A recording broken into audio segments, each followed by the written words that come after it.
بسم اللہ الرحمن الرحیم نحمدہ ونصلی ونسلم علی حبیبہ الکریم الامین العزیز الرؤوف الرحیم اما بعد فاعوذ باللہ من الشیطان الرجیم بسم اللہ الرحمن الرحیم وَإِذْ يَرْفَعُ إِبْرَاهِيمُ الْقَوَاعِدَ مِنَ الْبَيْتِ وَإِسْمَاعِيلُ رَبَّنَا تَقَبَّلْ مِنَّا إِنَّكَ أَنْتَ السَّمِيعُ الْعَلِيمُ صدق اللہ العظیم۔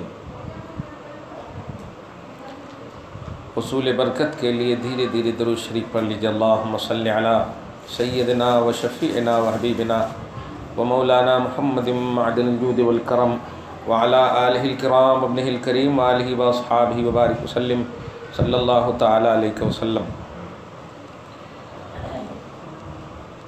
سورہ بقرہ غالباً آیت نمبر 127 کا درس شروع ہونے والا ہے۔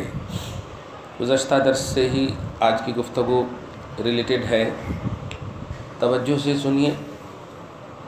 حضرت ابراہیم اور حضرت اسماعیل علی نبینا علیہ الصلاۃ والسلام علیہم الصلاۃ والسلام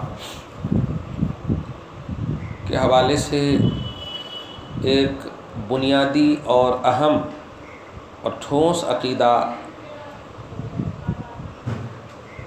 اور شرعی نقطہ آپ سب کو لے کر آج جانا ہے۔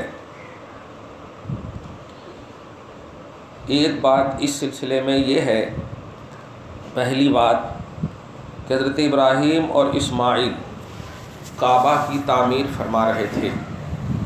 حضرت ابراہیم کی 2 اولاد مشہور ہیں، 2 بیٹے مشہور ہیں، حضرت اسحاق، حضرت اسماعیل۔ اللہ پاک نے جن کی قربانی حضرت ابراہیم سے لی ہے وہ حضرت اسماعیل علیہ السلام ہے۔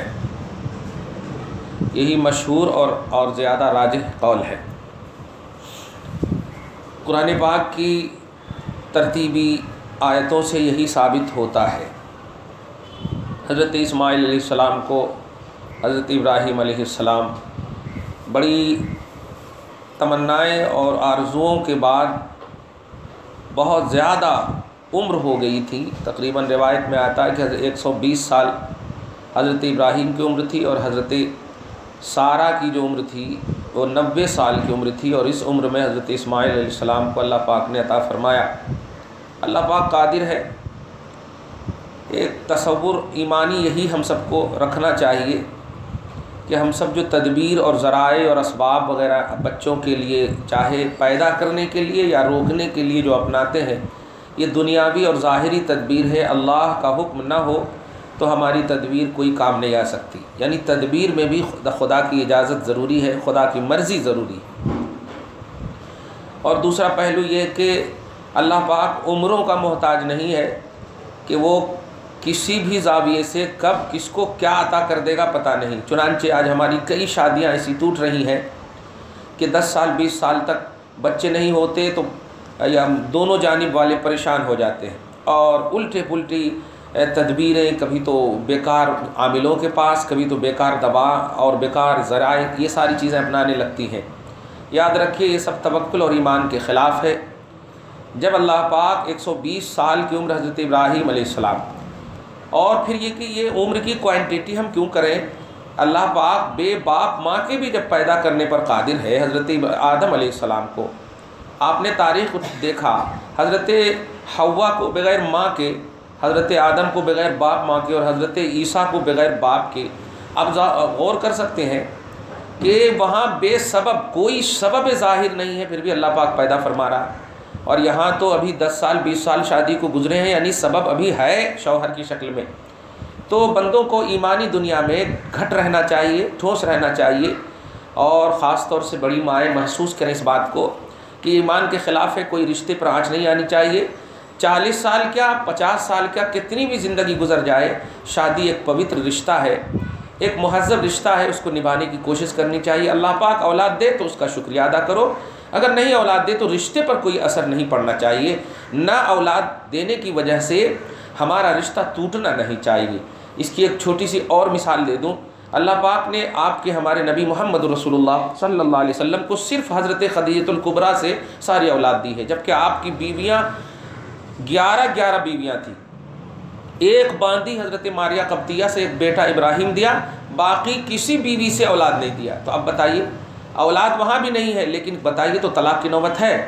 حقیقت یہ ہے کہ جتنی محبت حضرت خدیجہ سے تھی اس ایک دم اتنی ہی محبت، بلکہ روایت میں تو کہ حضرت خدیجہ سے بھی زیادہ محبت حضرت عائشہ سے، اسی لیے حبیب کائنات ان کو کہا گیا۔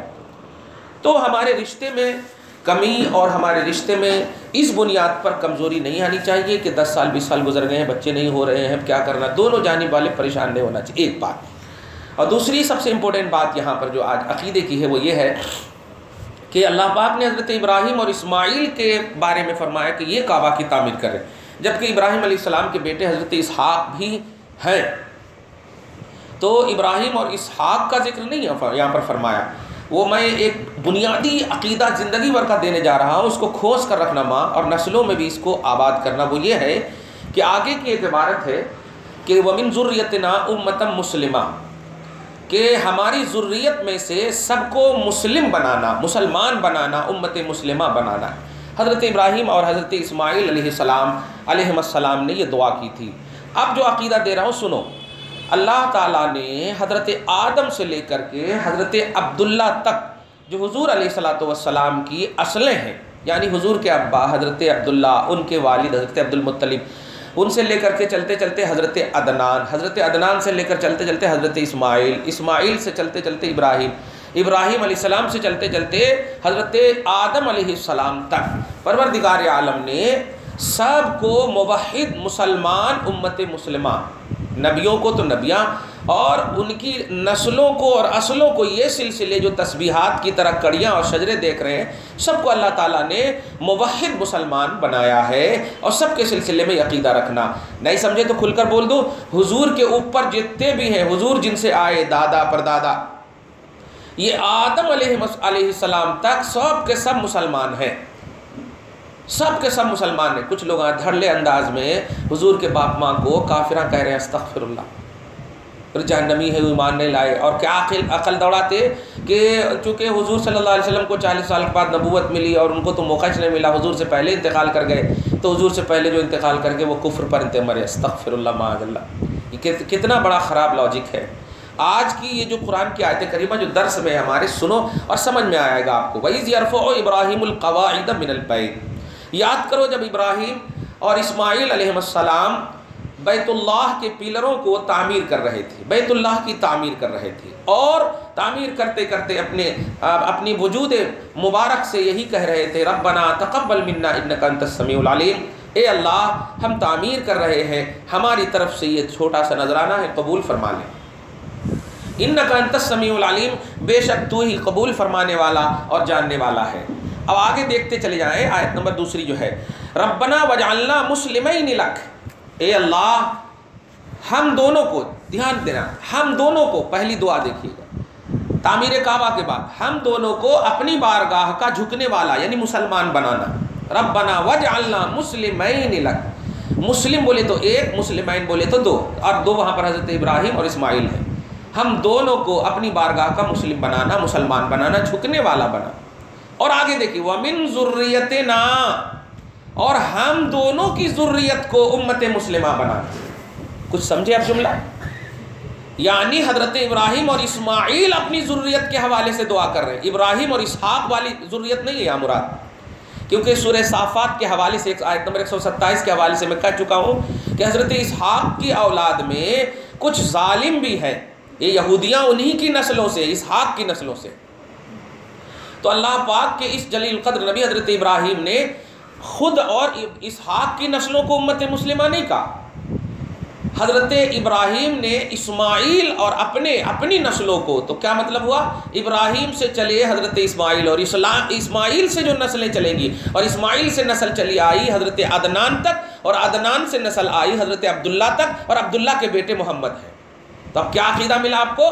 کہ اللہ کے جل قدر نبی حضرت ابراہیم اور اسماعیل کی دعا کا اشارہ بھی بتا رہا ہے کہ محمد ابن عبداللہ سے اوپر مجھ تک جتنی بھی اصلیں ہیں وہ سب موحد امت مسلمہ ہیں۔ ایک آپ اس کو بڑے مطلب دماغ سے اس کو سننا اور بڑے توجہ سے سننا.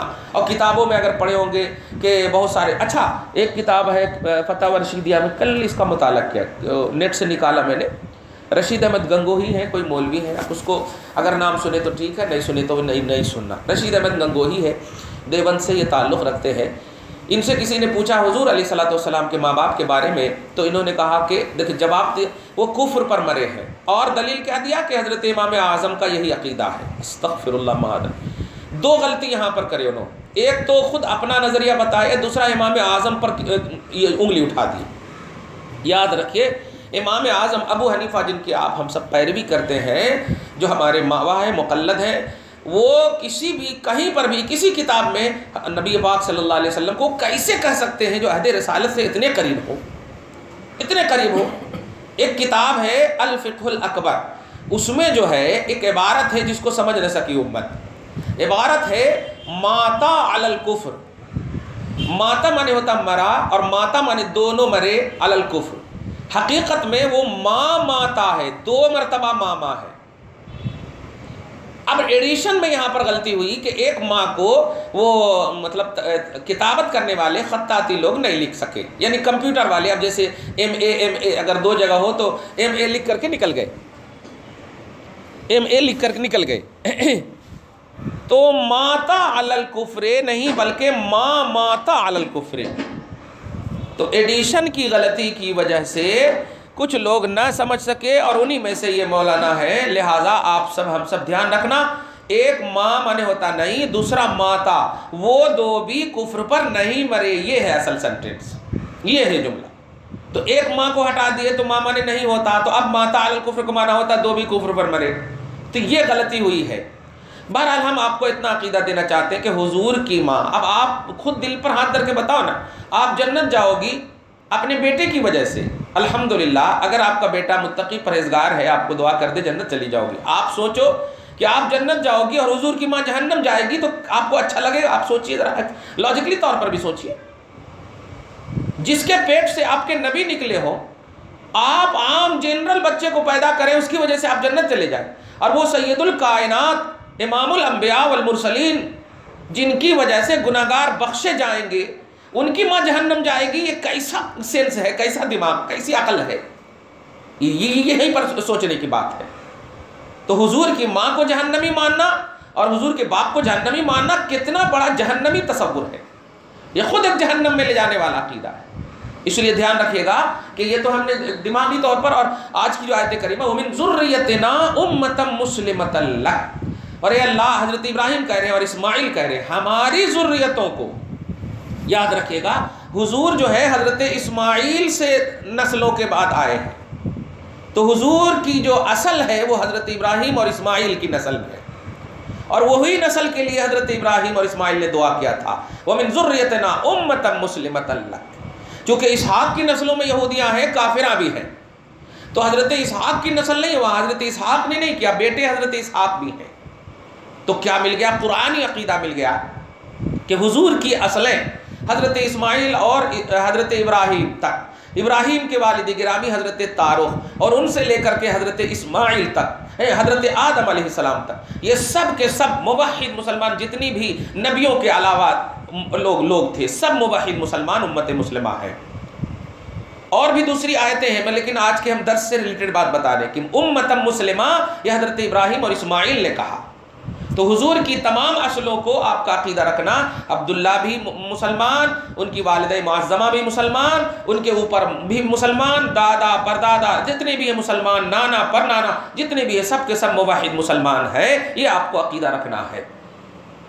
آگے اللہ فرماتا ہے وَمِن ذُرِّيَّتِنَا أُمَّةً مُسْلِمَةً لَكَ وَأَرِنَا مَنَاسِكَنَا, اور اے اللہ حج بیت اللہ کے جو مناسک ہیں, جو ارکان ہیں, وہ ہمیں بتا دے. یہ دونوں فرما رہے ہیں تعمیر کعبہ کرنے کے بعد, اور اس کے بعد کہتے ہیں وَتُبْ عَلَيْنَا. اور یہاں پر دھیان دیجیے گا, آپ ہم سب دعا کرتے ہیں اللہم ربنا آتنا فی الدنیا حسنہ وفی الآخرۃ حسنہ وقنا عذاب النار. اللہم ربنا تب علینا، اے اللہ ہماری توبہ قبول فرما، اللہم ربنا تقبل منا، اے اللہ ہماری توبہ قبول۔ تو ہم جب دعا کرتے ہیں تو تب علینا کا معنی ہوتا ہے اللہ ہماری توبہ قبول فرما، لیکن نبی جب یہ دعا کرتے ہیں تو نبی چونکہ گناہگار نہیں ہوتے تو نبی کے لیے ترجمہ ہونا کہ اللہ ہم پر توجہ فرما، کیونکہ توبہ کا بھی کانسیپٹ یہی ہے کہ گناہوں کو میٹ کر ہمارے اوپر توجہ فرما، یہی ہے۔ تو نبیوں کے حوالے سے جہاں کہیں توبہ اور استغفار کی بات آئے، دیکھیے گا بڑی امپورٹنٹ سب باتیں آ رہی ہیں، چھوٹی چھوٹی بات لگ رہی ہے آپ کو لیکن بڑا عمدہ ذخیرہ کے لیے آ رہی ہے کہ اللہ پاک کے جب نبی دعا کرتے ہیں کہ اللہ ہماری توبہ قبول فرما تو مراد یہ ہوتی ہے اللہ ہم پر نظر کرم فرما، اور دائمی آپ مولا تیری جو نظر ہے اس کو جاری رکھنا، کنٹینیو جاری رکھنا، کرم جاری رکھنا، یہ مراد ہوتی ہے۔ آگے فرماتے ہیں یہ دونوں انکا انت التواب الرحیم، کیونکہ تو ہی توبہ قبول فرمانے والا یا توجہ فرمانے والا اور رحم فرمانے والا۔ آیت نمبر 128 تک 29 تک۔ اب ایک امپورٹنٹ آیت کریمہ آ رہی جو گزشتہ میں نے درس میں اس کی تمہید بھی کر دی تھی، ربنا وابعث فیہم رسولا منہم۔ میں نے اشارہ کیا تھا کہ بنائے کعبہ کی تعمیر کے بعد حضرت ابراہیم اور اسماعیل نے اللہ پاک سے دعائیں کی ہے، لیکن کعبہ کی تعمیر تو کر دیا، تعمیر کرنے کے بعد اس سے ایک عقیدہ آپ کو یہ بھی ملے گا کہ گھر بنانا آسان ہے، گھر کی حفاظت آسان نہیں ہے۔ بار بار ایک جملہ کہتا ہوں میں کہ کسی بھی نعمت کو پا لینا آسان ہے، نعمت کو بچانا آسان نہیں ہے۔ آپ اپنے نبی کے اسٹیٹس کو سمجھیے، عظمت کو سمجھیے کہ اللہ پاک کے اس جلیل القدر نبی ابراہیم اور اسماعیل نے کعبہ کی تعمیر کر دی، لیکن کعبہ کی تعمیر کے بعد جو کعبہ کو عظمت و شرافت اور اس کی صحیح حفاظت و رکھا کی جب بات آئی تو اللہ پاک نے فرمایا ربنا وابعث فیہم رسولا منہم۔ حضرت ابراہیم کا یہ جملہ ہے جو اللہ پاک قرآن میں فرماتا کہ اے اللہ ہم نے تعمیر کر دیا ہے، لیکن پروردگار اس تعمیر کرنے کے بعد کعبہ، اہلیان کعبہ، باشندگان کعبہ، کعبہ کے رہنے والے ہی میں ایک ایسا رسول بھیجنا، دیکھیے گا وابعث فیہم رسولا منہم، ایسا رسول بھیجنا انہی میں سے، انہی کے قوم میں سے بھیجنا، یتلو علیہم آیاتک، جو ان کے اوپر تیری آیتیں تلاوت کرے، وَيُعَلِّمُهُمُ الْكِتَابَ، اور ان کو تعلیم دے، وَيُزَكِّهِمْ، اور ان کا تزکیہ کرے، ان کے نفس کو صاف کرے، اِنَّكَ أَنْتَ الْعَزِيزُ الْحَكِيمُ، بے شک تو عزت والا، غالب، حکمت والا ہے۔ اب آپ کیا سمجھیں؟ اب پہلے بہت ساری حدیثوں کا نچوڑ بتا دوں آپ کو کہ ولادت پاک کے وقت جو ہے اللہ پاک کے رسول صلی اللہ علیہ وسلم سے خود صحابہ کرام نے جب گزارش کی تھی کہ آپ اپنی میلاد بتائیے کہ کیا ہوا، کیسے ہوا، تو آقا علیہ الصلوۃ والسلام نے خود بیان فرماتے ہوئے ارشاد فرمایا تھا، آج وہ آپ کیلنڈر میں بھی اس کو دیکھیے گا، میں نے لایا بھی ہے کہ میلاد النبی کے حوالے سے صحیح بخاری اور دیگر کتابوں کے حوالے سے وہ اشارہ بھی کیا میں نے، حضرت نبی پاک صلی اللہ علیہ وسلم سے صحابہ نے خود میلاد کا ریکویسٹ کیا، گزارش کی، اور گزارش جب کی تو آقا علیہ الصلوۃ والسلام نے بیان فرمایا، اور ان میں دو تین بات جو ہے قابل غور وہ یہ ہے کہ انا دعوت ابراہیم و بشارت عیسیٰ، کہ میں ابراہیم علیہ السلام کی دعا ہوں اور عیسیٰ علیہ السلام کی خوشخبری ہوں۔ میری پیدائش کے وقت میری ماں نے دیکھا ایک ایسا نور ان سے نکلا جو نور ان کے گھر میں چمک رہا تھا، اور اس چمک میں ملک شام کے محلات روشن ہو گئے تھے، دیکھ لیا تھا۔ تو اس میں دو بات چھوڑ دی ابھی، میں ابراہیم کی دعا ہوں، کیا کہا اللہ کے رسول نے؟ میں ابراہیم کی دعا ہوں۔ اب آپ کو توجہ دیجئے، صدیاں پہلے کی بات ہے، ابراہیم اور اسماعیل اور ان کی نسلوں میں حضرت عدنان سے لے کے عبداللہ تک کتنی نسلیں، کتنی پیڑھیاں گزری ہوں گی، اور حضرت ابراہیم کب دعا کرے؟ اللہ کے نبی جب مکہ میں تشریف لائے تو صحابہ کے ریکویسٹ پر فرماتے میں ابراہیم کی دعا ہوں۔ کچھ سمجھ میں آیا آپ کو؟ کون بتائے اللہ کے رسول کو، کون بتائے محمد الرسول اللہ کو میں ابراہیم کی دعا ہوں؟ دعا کرتے وقت تو اسماعیل علیہ السلام تھے وہاں، ان کو کون بتائے؟ جواب ملا کہ یہ وہ نبی ہیں جو تمام نبیوں کے کمالات لے کر کے آئے ہیں، جو نبیاں کر گئے وہ سب اللہ پاک نے ان کو عطا کر دیا ہے، دے کر کے پورا بایو ڈاٹا بھیجا ہے کہ کیا کیا ہوا، اے نبی لو پاسٹ میں کیا ہوا، پریزنٹ میں کیا ہونے ہے، اور فیوچر میں کیا ہونے والا، وہ سب اللہ کے رسول صلی اللہ علیہ وسلم محمد رسول اللہ کو اللہ نے دے دیا۔ تو اسٹیٹس سمجھو کہ میں ابراہیم کی دعا ہوں، اور دعا کیا کیا تھا؟ اے اللہ کعبہ کی تعمیر تو میں نے کر دیا، لیکن ایک نبی کو بھیجنا، تو یہ نبی کو جو بھیجنا، بتائیے اسحاق بھی نبی ہے، اور بھی ان کی نسلوں میں، اسحاق کی نسلوں میں یوسف علیہ السلام، یعقوب علیہ السلام، موسیٰ علیہ السلام، کتنے نبی آئے، لیکن وہ سب کیوں نہیں کہہ رہے ہیں کہ میں ابراہیم کی دعا ہوں؟ یہ جتنی بھی نبی ہیں وہ نہیں کہہ رہے میں ابراہیم کی دعا ہوں۔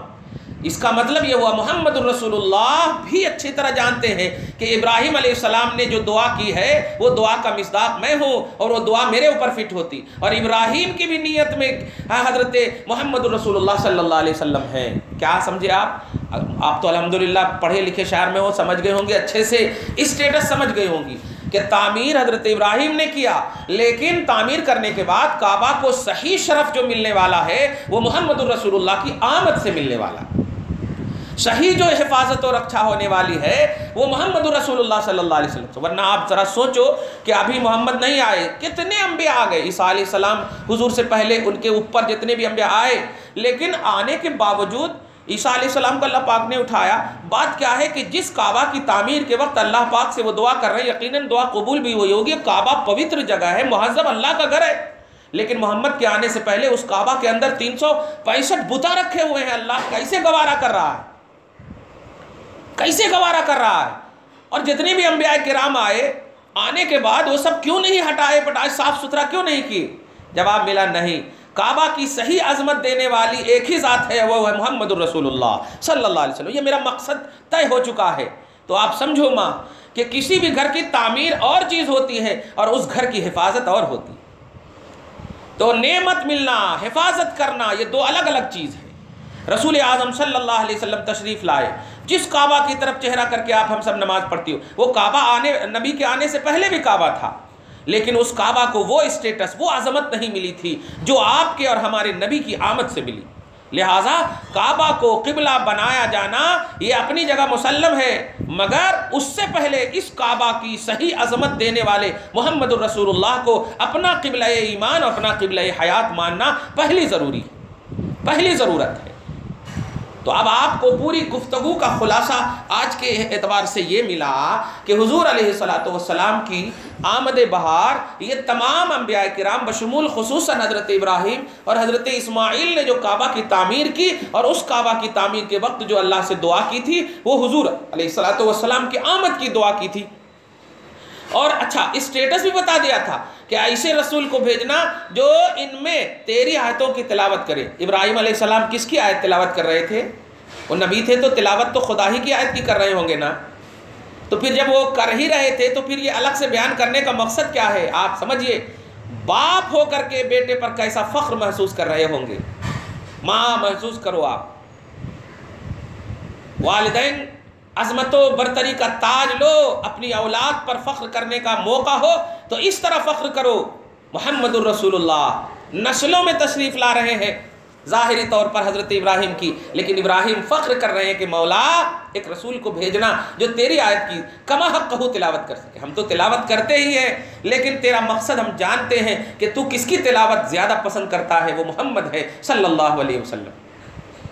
ایک اسٹیٹس کو بس اس کو سمجھیے۔ اور دوسری سب سے امپورٹنٹ بات کہ اس سے پہلے میں آیت نمبر 111 یا آیت نمبر 112 کے تحت بتایا تھا، نہیں 120 یا 119 کے تحت، کہ اللہ پاک نے ابراہیم علیہ السلام اور اسماعیل علیہ السلام جب تعمیر تو کر رہے تھے، لیکن اللہ پاک نے تعمیر کے وقت جو ہے پوری جب تعمیر ہو گئی تو تمام حجاج کو یہ حکم دیا تھا کہ وَاتَّخِذُوا مِن مَّقَامِ إِبْرَاهِيمَ مُصَلًّى، کہ حجاج کرام جب طواف کعبہ کر لو تو سنو 2 رکعت نماز وہاں پر پڑھنا جہاں پر ابراہیم کھڑے ہو کر میرے گھر کی تعمیر کرے۔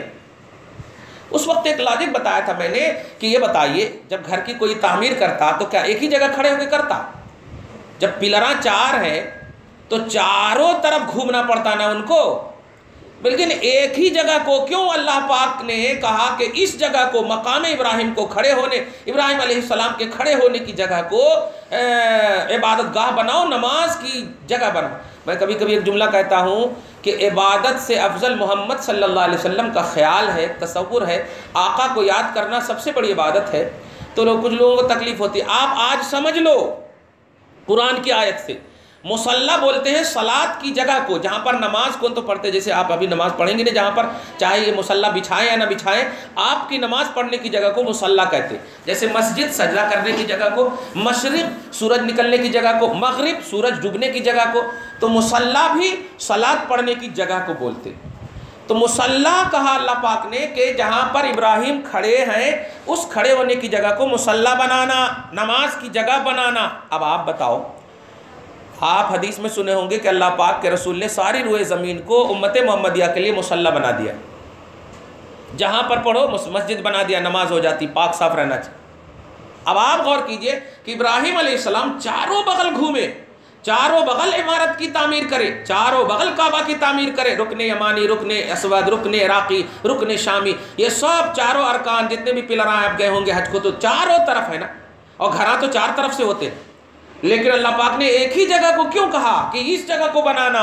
اب آپ سمجھ جاؤ، وہی آیت کریمہ جو آپ بتا رہا ہوں کہ وہ جگہ وہ تھی کہ چاروں بغل تعمیر کرے تھے، لیکن تعمیر کرنے کے بعد جو آپ کے اور ہمارے نبی کے لیے جہاں پر دعا کرے تھے، تو اس دعائے نبی آخر الزمان کے صدقے میں اور کرم سے اللہ نے اس کھڑے ہونے کی جگہ کو وہ عظمت عطا فرمائی کہ لوگوں تعمیر تو ہر جگہ گھوم کر کرے ہیں، ابراہیم قدم تو ہر جگہ پڑے ہیں، لیکن جہاں پر نبی کا تذکرہ ہو جائے، نوٹ کرنا جملہ، جہاں پر نبی کا تذکرہ ہو جائے اس جگہ کو میں عبادت گاہ بنا دوں، نماز گاہ بنا دوں۔ اس سے آپ سمجھ جاؤ ایک مقام ملا ماں۔ اور یہ تو بولنا چاہیے مجھے سیرت کی محفل میں، لیکن ایک نیا نقطہ آ گیا ہے کہ سوچو، ایک دعا کیا، اللہ پاک نے اسے عبادت گاہ بنا دیا۔ کتنی دیر لگی ہوگی دعا کرنے میں بتائیے تو؟ ربنا وبعث فیہم رسولا منہم یتلو علیہم آیاتی ویزکیہم ویعلمہم الکتاب والحکمہ انک انت العزیز الحکیم۔ اب یہ کم سے کم چلو ہم 5 منٹ بھی اگر لے لیتے ہیں، 5 منٹ بھی اس دعا کو اگر لے لیتے ہیں، حالانکہ 5 منٹ نہیں، 1 منٹ یا 1.5 منٹ کا مسئلہ، 1.5 منٹ بھی بہت ہے، 60 سیکنڈ لگتے۔ اب آپ غور کیجئے، 1-2 منٹ کا مسئلہ اور اللہ کے نبی کا ذکر ہوا، اس مقام کو قیامت تک کے لیے عبادت گاہ بنا دیا۔ جلسہ سیرت النبی میں، میلاد النبی کی محفل میں، ذکر محمدی کے وقت جو ہے 1 گھنٹہ نہیں، 2 گھنٹہ نہیں، کئی گھنٹے آپ ہم سب بیٹھ جاتے ہیں۔ سوچئے وہ جگہ کتنا بڑا اللہ تبارک تعالیٰ کو مقبول اور محبوب ہوگا، وہ مقام کتنا محبوب ہوگا۔ تو اب جو لوگ میلاد النبی وغیرہ کے جلسے کو، جلوس کو، محفل کو، ہم سب کی سیرت کی بیانی کو، یہ سب جو بدعت اور حرام کہتے ہیں، ذرا سوچئے ابراہیم علیہ السلام 1 سیکنڈ، 1 منٹ کے لیے دعا کرے، اللہ نے قیامت تک کے لیے اس جگہ کو عبادت گاہ بنا دیا۔ ہم جہاں پر بیٹھ کر کے مصطفیٰ جان رحمت کو کئی منٹ تک، کئی گھنٹے تک ذکر کریں، اللہ پاک کیسے اس جگہ کو غلط بتائے گا، کیسے اس محفل کو غلط بتائے گا؟ وہ محفل ہی تھی حضرت ابراہیم کی، جو قیامت تک کے لیے آج قرآن پاک میں محفوظ ہے۔ وَاتَّخِذُوا مِن مَقَامِ إِبْرَاهِيمَ مُصَلًّى۔ مقام ابراہیم کو کیوں بنانا مصلی؟ اس لیے کہ یہاں پر میرے حبیب کا تذکرہ کیا ہے ابراہیم علیہ السلام نے، دعائے ابراہیم اس جگہ پر ہوئی ہے محمد الرسول اللہ کے حوالے سے۔ سمجھ گئے ہوگی ماں کہ جو محفل، جو جگہ ذکر محمدی کے لیے کوئی بھی شخص قائم کرتا ہے یا کرتی ہے، وہ جگہ اللہ کو عبادت سے افضل ہے۔ پورا کعبہ عبادت گاہ ہے، لیکن مقام ابراہیم کو مصلی کہنا، یہ بتائیے کہ کیا اور جگہ نماز نہیں پڑھتے ہوں گے لوگ؟ یقیناً پڑھتے ہوں گے، اور پڑھتے ہیں سارے حجاج۔ وہی تو ایک ایسی جگہ ہے کہ مشرق، مغرب، شمال، جنوب چاروں طرف جا کر کے نماز پڑھنا جائز ہے، کدھر بھی نماز پڑھے تو جائز ہے۔ لیکن مقام ابراہیم جب پڑھیں گے تو انڈیا کے جغرافیائی حساب سے اگر دیکھیں تو مغرب کے سمت ہوتا، یہاں سے اگر غور کریں تو اس جگہ کو مصلی خاص طور سے کہنے کا مطلب کیا ہوا؟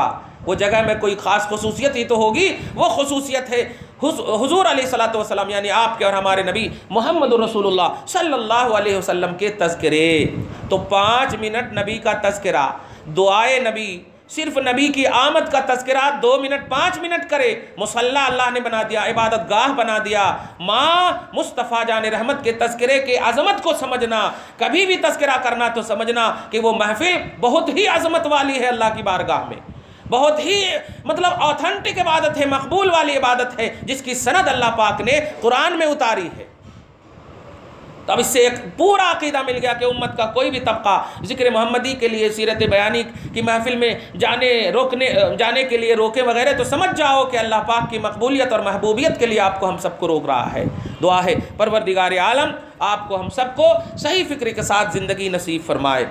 ہماری ماں اور بہنوں کی عزت و آبرو کی حفاظت فرمائے، مصطفیٰ جان رحمت کی محبت دلوں میں ہمیشہ کے لیے جاگزی فرمائے، دنیا اور آخرت میں سرمایہ بنا کر کے اس کو رکھے، میدان محشر میں تمام ہولناکیوں سے محفوظ و مامون فرمائے، تصور مصطفیٰ میں زندگی عطا فرمائے، جو پریشانیاں ہیں دور فرمائے، جو آرزویں اور تمنائیں پوری فرمائے۔ وصلی اللہ تعالی علی خیر خلقہ محمد وآلہ وصحبہ اجمعین برحمتک یا ارحم الراحمین۔